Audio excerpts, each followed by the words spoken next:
नमस्कार, आप देख रहे हैं आज तक। आपके साथ मैं हूं Anjana Om Kashyap. Political stock exchange में आपका स्वागत है। देश के प्रधानमंत्री ने देश की संसद में राष्ट्रपति द्रौपदी मुर्मू के अभिभाषण के धन्यवाद प्रस्ताव में जो बातें कही हैं, उससे उन्होंने एक तरह से 2024 का टोन सेट कर दिया है।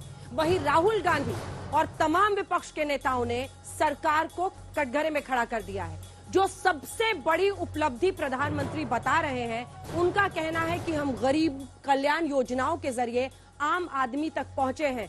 मेरे पास हिंदुस्तानियों के भरोसा का सुरक्षा कवच है, जिसको ये विपक्ष नहीं भेद पा रहा है।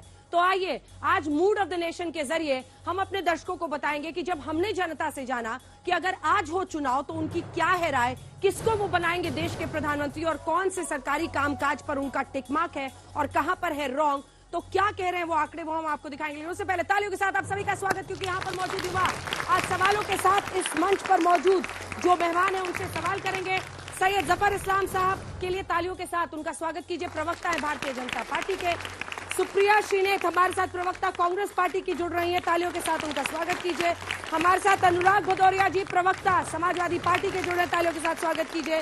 मृत्युंजय तिवारी जी प्रवक्ता आरजेडी के जुड़ रहे हैं।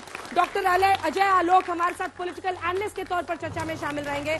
और बेहद खास मेहमान संजय कुमार जी, जो कि सोपोलॉजिस्ट हैं, जो इधर उधर की बात नहीं आंकड़ों के चश्मे से तमाम बातों को रखते हैं। 2024 इस वक्त उनके कान में ये आंकड़े क्या कह रहे हैं, ये भी जानने की कोशिश करेंगे। लेकिन जो पहला आंकड़ा है मूड ऑफ द नेशन का, आइए वो आपको दिखा देते हैं। जब हमने जनता से ये पूछा लोकप्रियता के पैमाने पर वो किसे देश का अगला पीएम देखना चाहते हैं, तो जो पहला सवाल हमारा था उसकी में आंकड़ा आया, भारत का अगला प्रधानमंत्री कौन।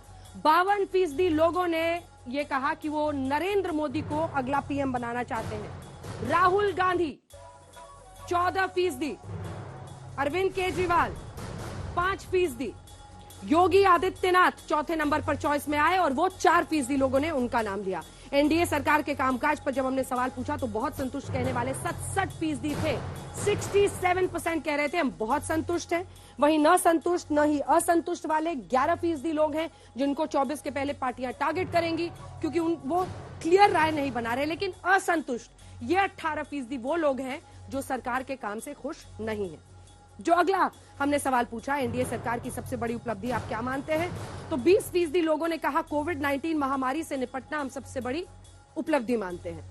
धारा 370 का खात्मा 14%, राम मंदिर का निर्माण 11%, जन कल्याण योजनाएं जिस पर पीएम बहुत जोर देते हैं 8% लोगों ने कहा, भ्रष्टाचार से मुक्ति 8% और मूलभूत ढांचा 6%। जब हमने पूछा मोदी सरकार की सबसे बड़ी नाकामी आपकी नजर में क्या है, तो 25% देश की जनता ने, यानी 1/4 जनता ने इस सर्वे में कहा महंगाई, बेरोजगारी 17%, कोरोना महामारी 8%, विकास दर 7% और नोटबंदी कहने वाले भी आज इतने वर्षों बाद 5% लोग हमें इस सर्वे में मिले। देश की सबसे बड़ी समस्या आप क्या मानते हैं, तो जनता ने कहा 1/4 लोगों ने कहा सैयद जफर इस्लाम साहब बेरोजगारी। महंगाई 22% लोगों ने कहा, यानी इनको मिला लीजिए तो लगभग 47% मानते हैं कि महंगाई और बेरोजगारी देश का सबसे बड़ा मुद्दा है। गरीबी 6% लोगों ने कहा, कृषि 6%, भ्रष्टाचार 6% लोगों ने कहा है कि वो सबसे बड़ी समस्या मानते हैं। रेवड़ियां ज्यादा से ज्यादा मिले, हाँ कहने वाले 49%, उनको चाहिए मुफ्त का सामान। वहीं नहीं कहने वाले 42% थे, कह नहीं सकते 9% थे। महिलाओं की सुरक्षा का मुद्दा जब हमने पूछा लोगों से, तो हम आपको अगस्त 2022 के मुकाबले दिखा रहे हैं। जनवरी 2023 में लोगों की राय क्या थी, जहां 50% लोग अगस्त 2022 में ये मानते थे कि महिला सुरक्षा बढ़ी है, वहीं जनवरी 2023 में ये आंकड़ा 7% नीचे गिर के 43 पे पहुंच गया। घटी है महिला सुरक्षा, पहले 35% कहते थे, अब 42% कह रहे हैं कि महिला सुरक्षा में कमी आई है। बराबर पहले की ही तरह अब है, 9% कह रहे हैं, 11% कह रहे हैं अब जनवरी में। कह नहीं सकते वाले 7 और 4% हैं। अर्थव्यवस्था किसकी बेहतर, क्योंकि ये सवाल हमेशा उठता है, अर्थशास्त्री मनमोहन सिंह की या फिर नरेंद्र मोदी की। 51% जनता ने कहा कि अर्थव्यवस्था नरेंद्र मोदी की बेहतर है, वहीं मनमोहन सिंह की 36% मानते हैं, 13% कहते हैं कह नहीं सकते। रोजगार में अवसर पैदा हुए, ज्यादा पैदा हुए कहने वाले 34%, थोड़ा कहने वाले 30%, बिल्कुल नहीं वाले 28%, कह नहीं सकते वाले 8%। 34% कह रहे हैं कि ज्यादा रोजगार के अवसर पैदा हुए हैं। लेकिन ये सवाल जिसको लेकर विपक्ष सबसे ज्यादा हमलावर है, वो आखिरी सवाल है जिसके बाद हम चर्चा की शुरुआत करेंगे। जब हमने ये जनता से पूछा कि अर्थव्यवस्था से ज्यादा फायदा किसको मिल रहा है, बड़े कारोबारी कहने वाले 58% थे, 58%।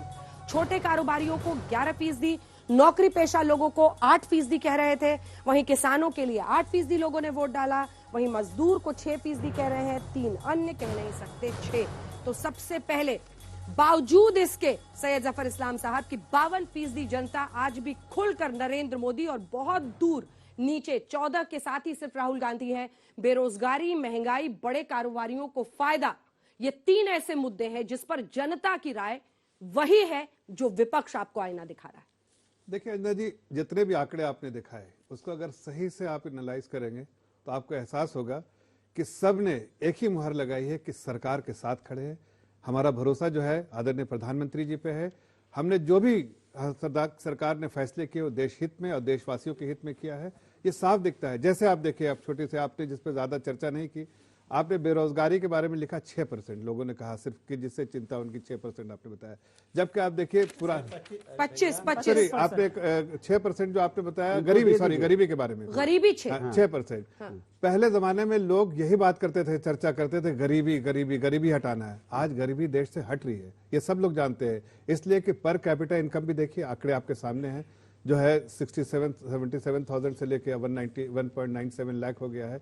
और आप एक जगह देखिए, जो लोगों की जो ऐसे नहीं, प्रधानमंत्री जी ने कहा कि वो कवच है हमारे लिए, लोगों का विश्वास जो है वो हमारा कवच है, ऐसे नहीं कहा, इसलिए कि लोगों की जो सोच है और लोगों की जो उम्मीदें हैं उस पर खरे उतरते हैं आदरणीय प्रधानमंत्री जी। आज चिंता करते हैं किसकी? देश की जनता की। हमारी चिंता नहीं है परिवार की चिंता हो या किसी खास आदमी की चिंता हो, हमारी चिंता होती है देश की जनता को मजबूत करना। और उसी श्रृंखला में हमने जितने भी डिसीजन लिए हैं आज उसका फायदा हो रहा है।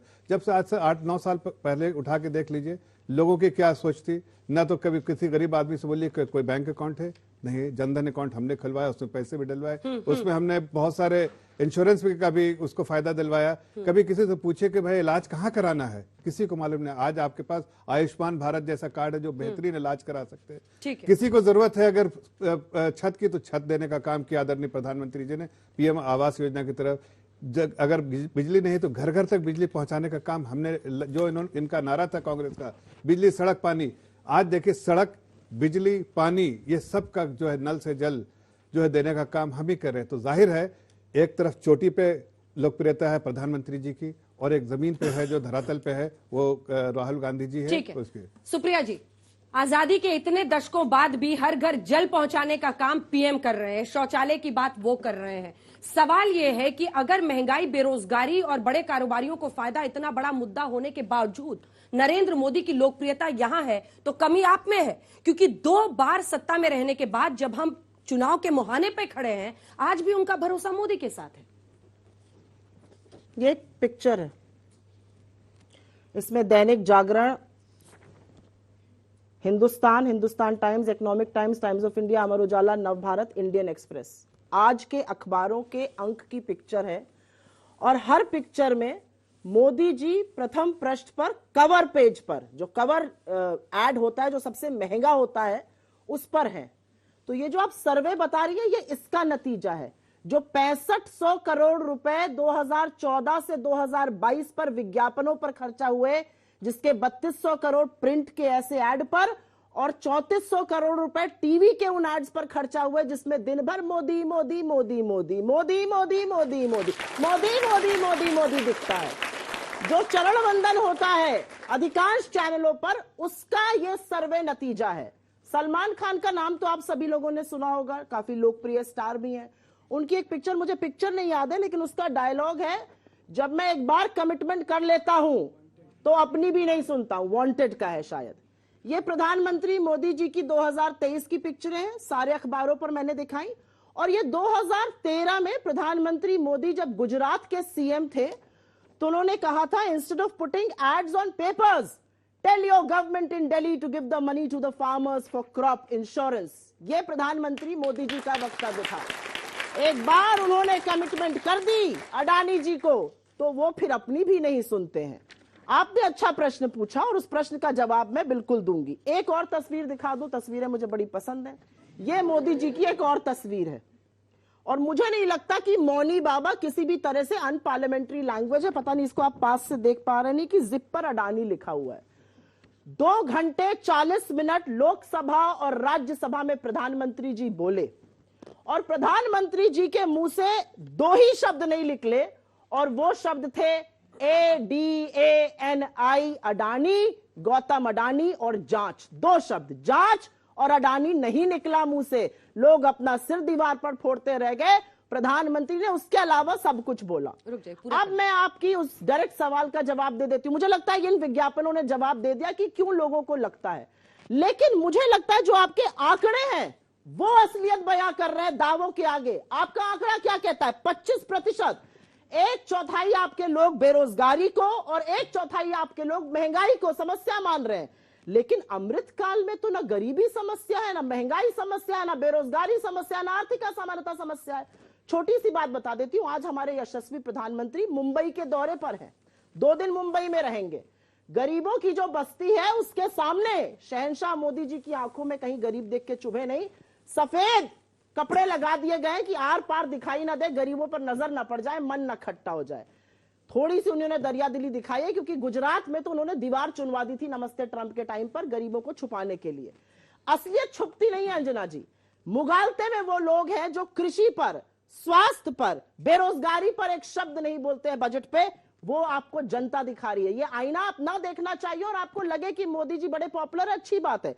मोदी जी पॉपुलैरिटी इसका नतीजा है। जनता जो आपको दिखा रही है वो आपके आंकड़ों में छुपा है। और नल जल की आपने एक बड़ी अच्छी बात करी। बिल्कुल हर घर नल पहुंचना चाहिए, हर घर जल पहुंचना चाहिए। लोकसभा में जब मोदी जी बोले तो 8 करोड़ लोगों के घर उन्होंने नल से जल पहुंचाया था। अगले ही दिन 21 घंटे बाद राज्यसभा में वो 8 करोड़ जादू की तरीके से, जैसे अडानी जी बढ़ते हैं, जादू की तरीके से बढ़कर 11 करोड़ हो गया। तो दिक्कत की बात यह है कि आंकड़ों के साथ भी खिलवाड़ नहीं करना चाहिए। आप जो बोलिए बोलते रहिए, जनता आपको आईना दिखा रही है, देखना चाहिए, देखिए नहीं देखना चाहिए। जल्दी से जवाब दीजिए। 4-5 बड़े आरोप लगाए हैं उन्होंने। देखिए, पहले तो मैं ये कहना चाहता हूं कि जो भी इन्होंने आदरणीय प्रधानमंत्री जी के बारे में कहा, तो देश की जनता से आप कहीं भी राह चलते पूछिए, उनको पता चल जाएगा इनकी हकीकत क्या है और उनकी हकीकत क्या है। इसलिए कि नारा तो इन्होंने सब दिया था, जो भी नारे आप देख लीजिए इन्होंने दिया था, लेकिन उसको पूरा करने का काम हम किया। मैं मानता हूं कि इनके खाली नारे थे, पूरा करने का काम हमने किया। जनता का इसलिए विश्वास है। आप ये कहते हैं कि सलमान खान की फिल्म बता रहे हैं कि वांटेड, जनता कहती है कांग्रेस अनवांटेड। इनको अनवांटेड करके बिल्कुल, इसीलिए आदरणीय प्रधानमंत्री जी ने कहा कि आपको वोट नहीं मिलता है, आपको खत्म कर दिया है। नहीं, आपको खत्म कर दिया है जनता ने। हमने बैंक अकाउंट खाता खुलवाया और आपका खाता बंद करने का काम। आप ऐसी फोटो लेके चलिए, मैं कैसे राहुल गांधी और आपके इसके साथ भी फोटो दिखा सकता हूं, जो आपके मुख्यमंत्री जी बैठे हैं साथ इकट्ठा बात कर रहे हैं अडानी जी के साथ। जहां तक अडानी जी का मैं बोलता हूं, देखिए आप अडानी जी के बारे में बार बार कह रही हैं। देखिए, कोई भी, चूंकि आप कारोबारी की बात कर रहे हैं, कोई भी बिजनेसमैन चाहे छोटा हो, बड़ा हो, मंझला हो, कैसा भी हो, उसका एक ही नजरिया होता है कि उसको कोई अपॉर्चुनिटी दिखे, उस अपॉर्चुनिटी को देख के, 1 मिनट बस, ये अपॉर्चुनिटी को देख के अपने हिसाब से उसको कल्टीवेट करता है और उसमें जो भी हो सके वो अपने हिसाब से बढ़ता है। पॉलिसी सबके लिए, ऐसा तो नहीं कि पॉलिसी एक के लिए दूसरे के लिए नहीं, सबके लिए पॉलिसी है। लेकिन खाली 10 सेकंड ले लें। अडानी जिनसे बड़ी बेचैनी हो रही थी। देखिए, आज अगर आप देखिए, अडानी ने अगर कुछ भी किया हो तो भाई, अगर किया है तो उसके लिए तो रेगुलेटर्स है ना, रेगुलेटरी बॉडी है, कोई सरकार तो नहीं। आपके टाइम में जैसे 18 लाख करोड़ का बैलेंस शीट, आपके 6 साल में पैसा फ्री में बांट दिया देश के वैसी कंपनियों को जो डे 1 से एनपीए होने वाली थी, वो सारी कंपनियां। और मैं नहीं कह रहा हूं, एक रिपोर्ट आई है डेट कर्ज 2013 में, आप पढ़ लिए, सब बच्चे आप लोग पढ़ने वाले हैं, पढ़ लीजिए। रेगुलेटर्स अगर एक्टिव रहते तो हिंडनबर्ग की रिपोर्ट में, जो कि खुद जांच के कटघरे में है, आपके बाजार में यहाँ पर ऐसा कोहराम नहीं मचता। आपके रेगुलेटर्स कर क्या रहे थे, ये सवाल आपको पूछना चाहिए। अंजना जी, एक सेकंड। नहीं, बाजार में लगातार ब्लड बात हो रहा है, बाजार एक डायनेमिक प्रोसेस है, उसको नहीं, बाजार डायनेमिक प्रोसेस है, वो डिस्काउंट, हर न्यूज को डिस्काउंट करता है। कौन सी बात नहीं है, किसी दुनिया के किसी न्यूज को उठाइए, बाजार डिस्काउंट करता है। चलिए ठीक है, इस पर लौटेंगे। मुझे बस ये लगा था कि जफर भाई भाजपा के प्रवक्ता बनकर आए, तो अडानी के प्रवक्ता की तरह बात। मैं तो सबके लिए बोल रहा हूं, बिजनेस की बात कर रहे हैं। अगर 24 में रोकना है, क्या है स्ट्रैटेजी? देखिए कमाल है, आजकल दुष्यंत जी बहुत चर्चा में हैं। अच्छा हुआ कि भारतीय जनता पार्टी को कभी दुष्यंत जी याद आ गए, और कभी दुष्यंत जी की कविताएं आपको पता है आजादी के समय लिखी जाती थी। सुन तो लीजिए, आजादी के समय लिखी जाती थी। उनकी एक शेर और पढ़ दूं मैं तो शायद इनके उसमें सब कुछ समझ में आ जाएगा। कहाँ तो तय था चिरागा हर घर के लिए, कहाँ, अब बोल लूं मैं, कहाँ तो तय था चिरागा हर घर के लिए, कहाँ चिराग मैसर नहीं है शहर के लिए। आप तो कहते थे घर घर में यहाँ पे दिवाली मनाएंगे, घर घर में दिवाली जैसा माहौल होगा, हर घर में रोजगार होगा, महंगाई खत्म हो जाएगी, छूमंतर हो जाएगी और हमारा भारत विश्व गुरु बन जाएगा। क्या हुआ भारत की हालत? आपने क्या कर दिया? किसानों को पैर पे खड़े करने की बजाय, लोगों को रोजगार देने की बजाय आपने लाइन में लगा दिया। आइए 2 किलो चावल 2 किलो आटा ले जाइए, अपने 20 बच्चों को पालिए किसी तरह से। तो बताइए आटा चावल लेके वो अपने 20 बच्चों को पालेंगे तो पढ़ाएंगे किस पैसे से? अरे उनको रोजगार चाहिए था, जो वो अपना कमाते, अपने पैरों पे खड़ा होते और अपने, मैं बोलूं, मैं आपके बीच में नहीं बोला, परेशान मत होइए, मैं आपके बीच में नहीं बोला। वो आपकी तो रटी रटाई बातें हैं। भारतीय जनता पार्टी के कितने प्रवक्ता नेताओं का इनका टैप रिकॉर्ड सुन लीजिए। पार्लियामेंट से लेके अब देखिए परेशान कितने हो। जफर साहब, मैं समझता हूँ आपके पेट में दर्द है, मैं समझता हूँ आपको मजबूत रहिए, कोई जैसे मजबूत रहिए, आप मजबूत रहिए, क्योंकि आपका समय अब जाने वाला है। इसलिए आप अंदर सांस भरिए, ताकत से सांस लीजिए और हार के लिए तैयार रहिए। कोई दिक्कत नहीं, क्योंकि जनता के साथ आपने धोखा किया है ना। अखिलेश जी अब पीएम बनने वाले हैं। नहीं जनता पूछ रहे थे। बिल्कुल क्यों नहीं राहुल गांधी जी बनेंगे अखिलेश जी। जो व्यक्ति जिसने उत्तर प्रदेश के सपने को हकीकत में बदला हो, एक्सप्रेस वे किसने बना के दिया? आज यहाँ मेट्रो, यहाँ नोएडा से लेकर दिल्ली लखनऊ तक किसने चलवाया मेट्रो? 100 डायल किसने बनाया?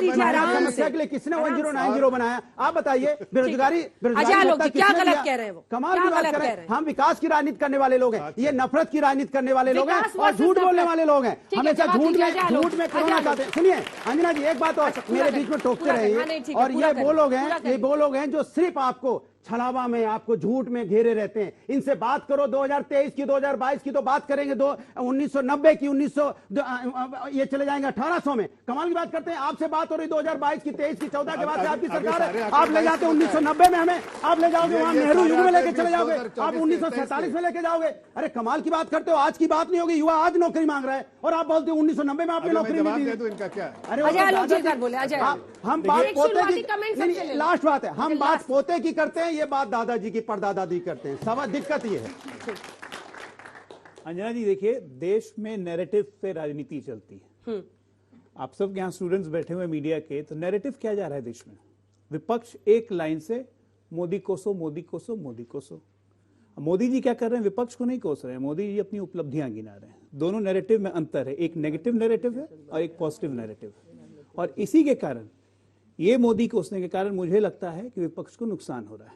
आप अपना नैरेटिव क्या लेके आए? आप अडानी अडानी अडानी शुरू किए।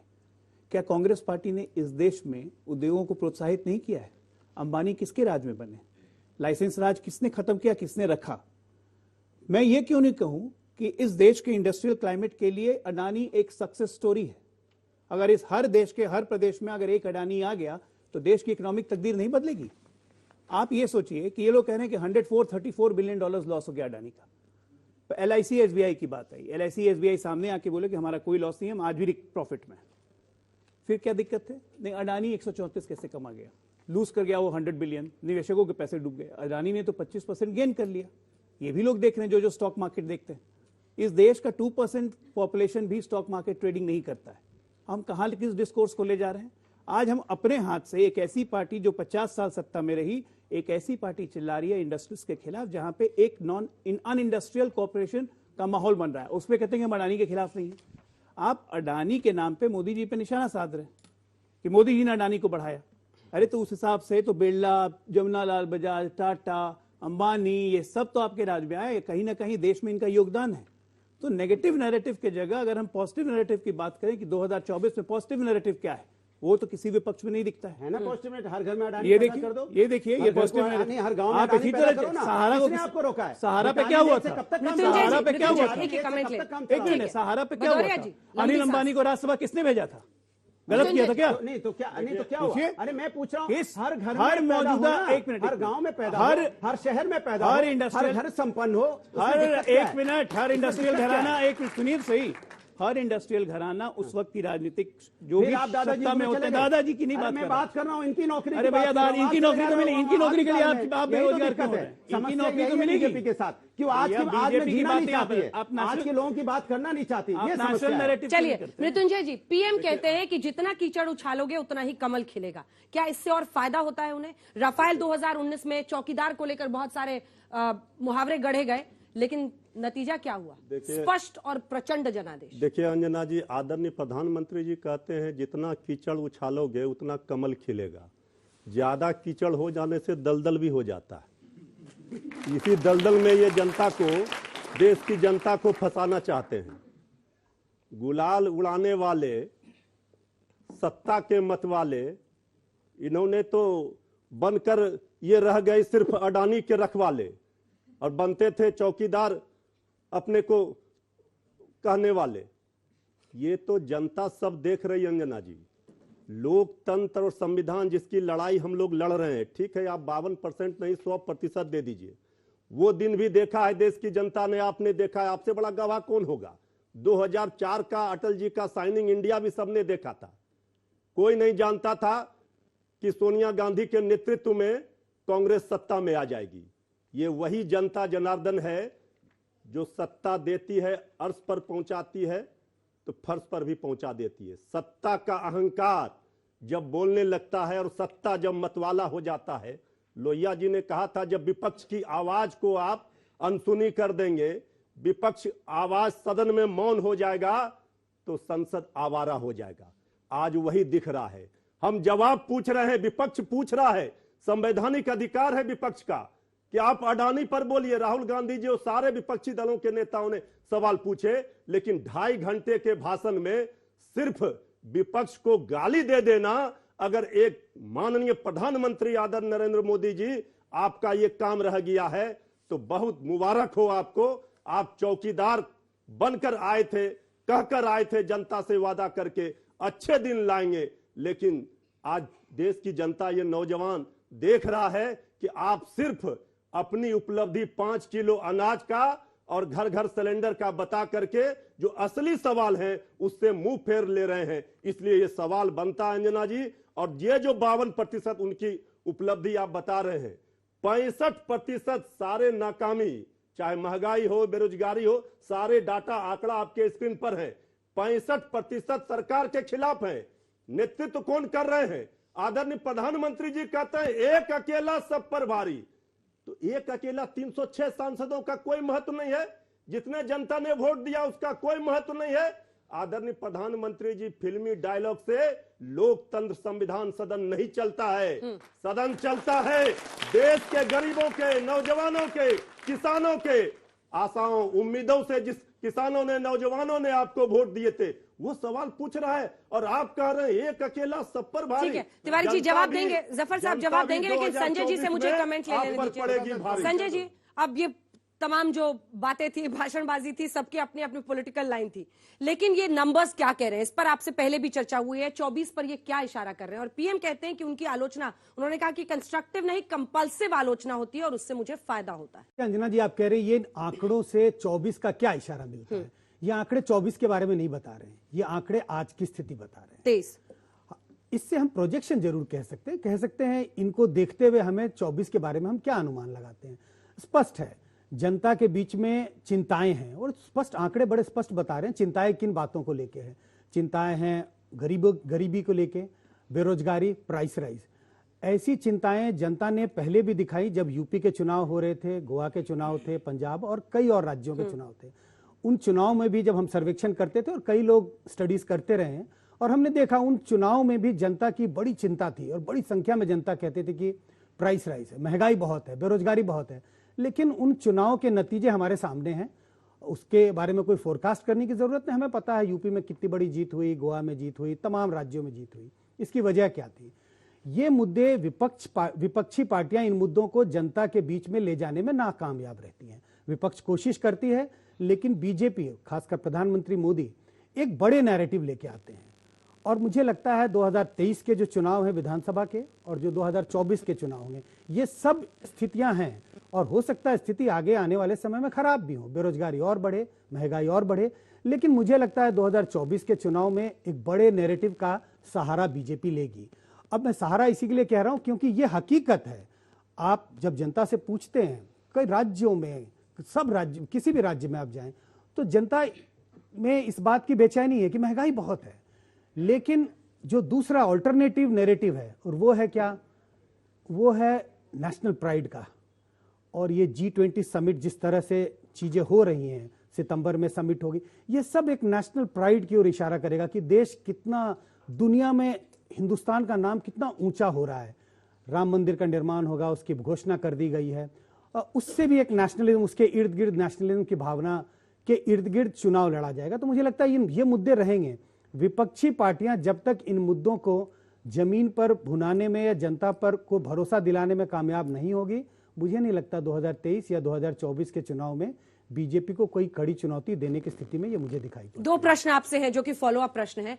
क्या राहुल गांधी जो 14% पॉपुलैरिटी दिखा रहे हैं, आपको लगता है कि विपक्ष का कोई भी नेता पॉपुलैरिटी ग्राफ में मोदी को एक साल में पीछे कर सकता है? दूसरा, क्या विश्वसनीयता सबसे बड़ी, मतलब क्रेडिबिलिटी क्राइसिस है जो कि विपक्ष के नेताओं को सीधा चैलेंज करने से पीछे रख देता है? देखिए, पहला सवाल का जवाब बहुत सिंपल है। नहीं, मुझे नहीं लगता कोई भी विपक्ष के नेता अपने राज्य में बड़े पॉपुलर हैं। अखिलेश यादव का जिक्र हो रहा है, तमाम नेताओं का जिक्र हो सकता है, ममता बनर्जी का जिक्र है, नवीन पटनायक का जिक्र है, ऐसे कई नेता हैं अपने राज्य में बहुत पॉपुलर हैं। हाँ। लेकिन जब हम उनको नेशनल पर्सपेक्टिव में देखते हैं तो वो कोसों दूर हैं प्रधानमंत्री मोदी की पॉपुलैरिटी से। अब उसकी वजह बहुत अलग अलग हो सकती है, जिसमें सुप्रिया जी जिसका जिक्र कर रही है कि भाई आप हर जगह प्रधानमंत्री मोदी की तस्वीर पर है। आपको नहीं लगता राहुल गांधी की भारत जोड़ो यात्रा का बहुत कवरेज हुआ, उनकी तस्वीरें हर जगह थी, और लेकिन क्या वो उसका फायदा उतना उनको मिल रहा है?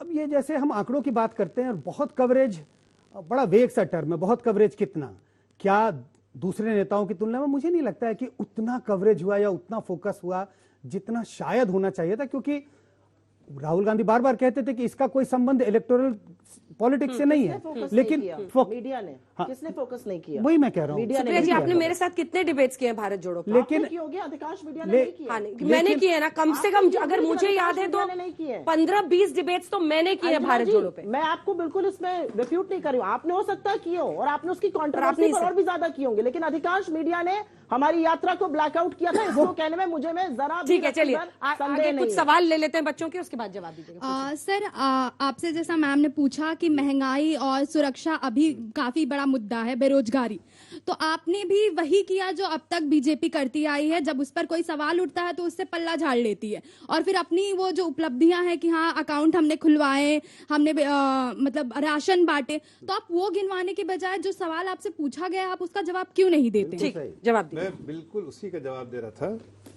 ये दे रहा था कि देखिए, नहीं, उसी चीज का जवाब दे रहा हूं कि अगर आपने बेरोजगारी के बारे में बात की, महंगाई के बारे में बात की, तो पिछले 3 साल में आपने भी देखा है कि दुनिया किस तरह से जूझ रहा है। जो महंगाई से, जब अगर कोरोना काल में, उसके बाद जो यूक्रेन वॉर हुआ, तो सप्लाई चेन जो है दुनिया में हर जगह अलग चीजें, हर कुछ यहाँ होती, कुछ कहीं और होती है, और एक दूसरे मुल्क में जाता रहता है। तो उससे हर देश को तकलीफ हुई। अगर आप देखें, बाहर दूसरे मुल्कों में ज्यादा तकलीफ हुई, अपने मुल्क में सबसे कम है। और इस बात की सराहना सिर्फ हम नहीं कर रहे हैं, या आप नहीं कर रहे हैं, या देशवासी नहीं कर रहे, पूरी दुनिया की आप जो भी रिपोर्ट है, पूरी दुनिया की रिपोर्ट है, उसको उठा के देख लीजिए। सबसे कम जो महंगाई है वो भारत देश में चली है। लेकिन आपने जरा इसका चारा घोटाला का जिक्र, अरे बढ़ गई, उधर कहाँ चले गए, उसका भी जिक्र कर देते। चारा घोटाला सब कुछ बोल दिया, चारा घोटाला। अरे भाई, जब से राजनीति बदल गई है, घोटालों, इसने देखा करप्शन 6%, करप्शन का कंसर्न 6% लोगों का है। 6% लोग करप्शन के लिए कंसर्न, इसलिए कि आप करप्शन नहीं होता है। चारा घोटाला के बाद नहीं, लालू यादव घर को बैठना पड़ा। चलिए एक से, मैडम माइक नहीं है, बीच में मत बोलिए। तो मेरा सवाल जफर सर से, जैसे कि आंकड़ों का कहना है कि मोदी सरकार में महंगाई 25% बढ़ी है, तो इससे सबसे ज्यादा इफेक्ट पड़ा मिडिल। 25% बढ़ी नहीं है, 25% लोग कह रहे हैं महंगाई सबसे बड़ी समस्या है। महंगाई सबसे बड़ी समस्या है, तो इससे सबसे ज्यादा असर पड़ा है मिडिल क्लास को। चाहे वो राशन का हो चाहे वो सिलेंडर का हो, सब ना बेसिक नेसेसिटीज का दाम भी बढ़ गए, तो इससे मिडिल क्लास जाएगा। अमीरों को तो ये फर्क पड़ता नहीं है, गरीबों के लिए कल्याण योजना है, तो मिडिल क्लास कहाँ जाए और क्या करे? देखो बेटा, अगर आप पूरा इस बार का अगर इस बार का पूरा बजट देखोगे तो मिडिल क्लास के लिए बहुत सारी जो राहत दी गई इस बजट में भी, पिछले बजट पे भी, और एक गरीब आदमी पेपर में और एक गरीब आपने आदमी बीजेपी ज्वाइन कर लिया है क्या? एक गरीब आदमी, उनको जवाब देने दीजिए। नहीं, मैं तो कुछ बोल ही ना, अरे सुन लीजिए भाई, उनको जवाब देने दीजिए। एक गरीब आदमी के लिए अगर कोई सरकार वाकई उसका दामन थामने के लिए खड़ी तो भारतीय जनता पार्टी की सरकार है, जिसने अगर जाहिर राशन की जरूरत है तो राशन दिया, छत की जरूरत है तो छत दिया, और अभी लोगों ने डिमांड किया भाई जो आपके टैक्स स्लैब है उसमें चेंज कीजिए, थोड़ी और राहत की दीजिए, और साथ साथ लीव इनकैशमेंट जो सैलरीड क्लास है उसका 3 लाख से 25 लाख कर दीजिए, बुजुर्गों के लिए भी किया। तो हर वर्ग के लिए हम ध्यान रखते हैं और चिंता करते हैं। मेरा सवाल जफर सर से है कि जब भी देश में विकास की बातें होती है तो उस समय हमेशा आता है कि कोरोना एक अहम, मतलब कि कोरोना की वजह से ये काम रुक रहा है, कोरोना की वजह से वो काम रुक रहा है। तो जब भी देश में चुनाव होती है उस समय कोरोना अचानक से कैसे भाग जाता है? जब देश का चुनाव खत्म होता है, विकास की बात होती है, उस समय में कोरोना कैसे आ जाता है?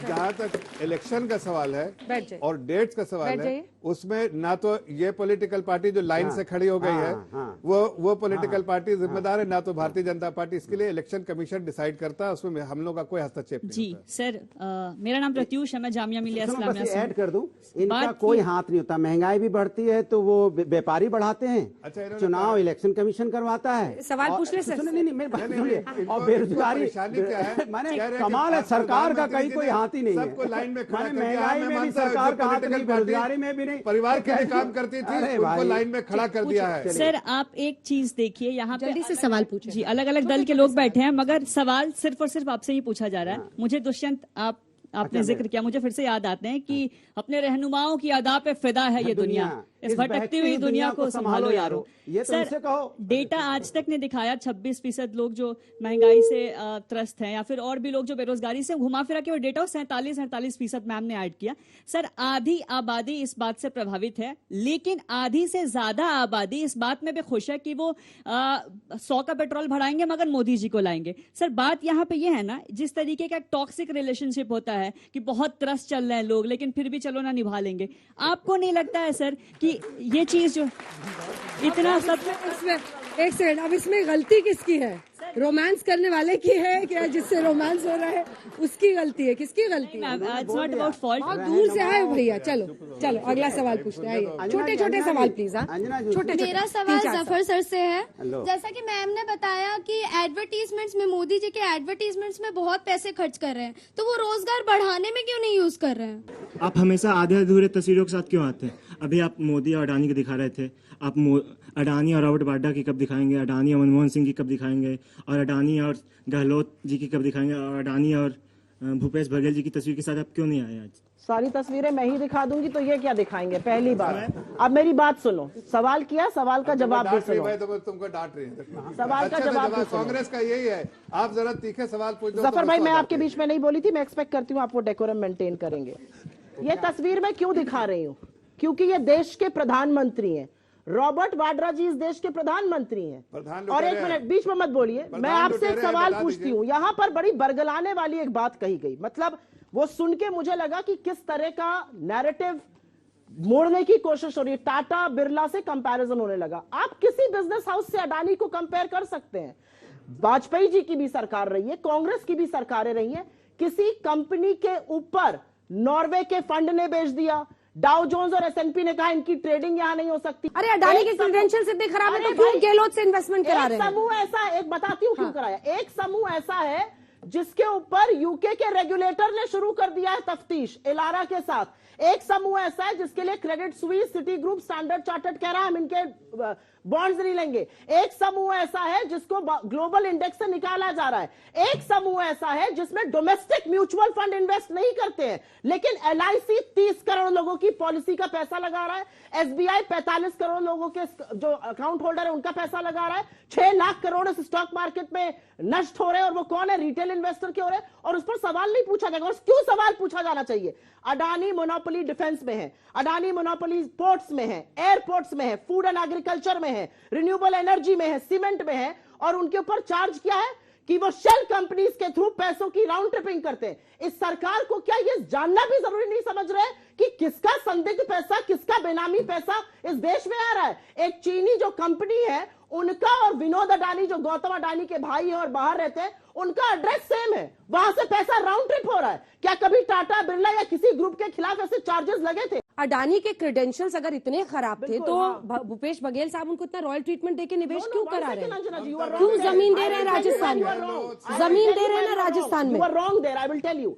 अगर कोई टेंडर प्रोसेस से, अगर गवर्नमेंट ऑफ इंडिया में भी टेंडर यही वो भी बताते हैं। कौन से टेंडर प्रोसेस से आए हैं? सारे टेंडर प्रोसेस से वो कहते हैं जितने पोर्ट मिले हैं वो टेंडर प्रोसेस से मिले। कौन सा? जितने आईबीसी के प्रोजेक्ट अडानी जी को मिले ये बताएंगे, बताइए। अरे भाई जो इजराइल का पोर्ट मिला वो टेंडर प्रोसेस से मिला था।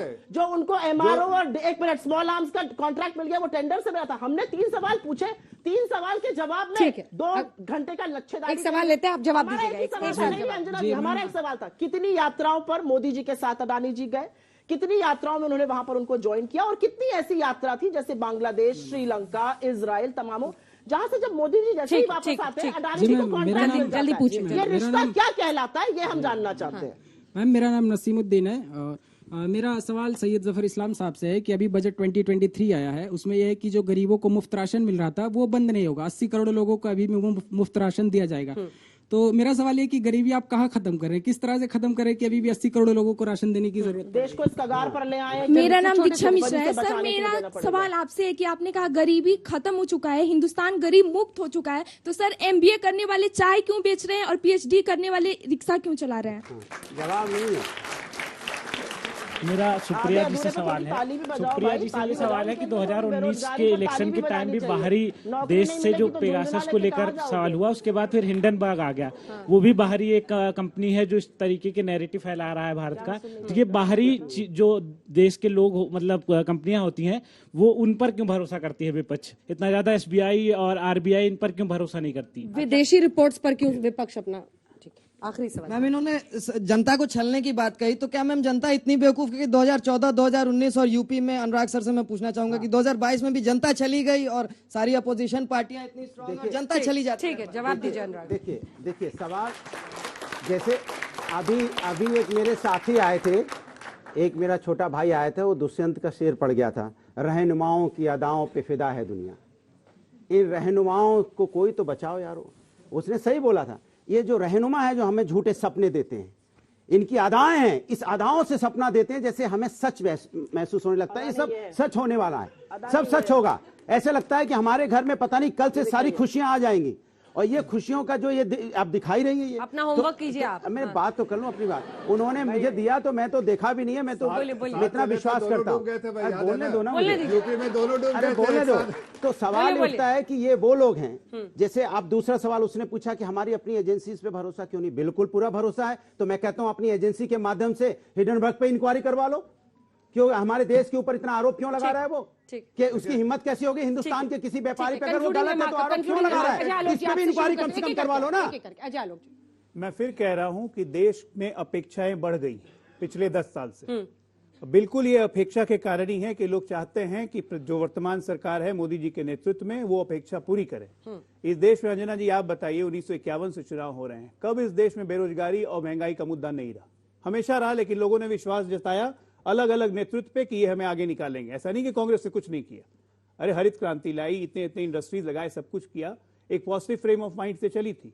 लेकिन आप 2004 से 14 जो कहते हैं प्रधानमंत्री की ब्लैकआउट, मैं इसको कहूंगा, वो ब्लैकआउट इसलिए कहते हैं क्योंकि 2009 से 14 आप देखिएगा तो जितने यहाँ युवा बैठे हुए हैं उनको सिर्फ और सिर्फ स्कैम ही दिखाई दिया, पॉलिसी पैरालिसिस दिखाई दी।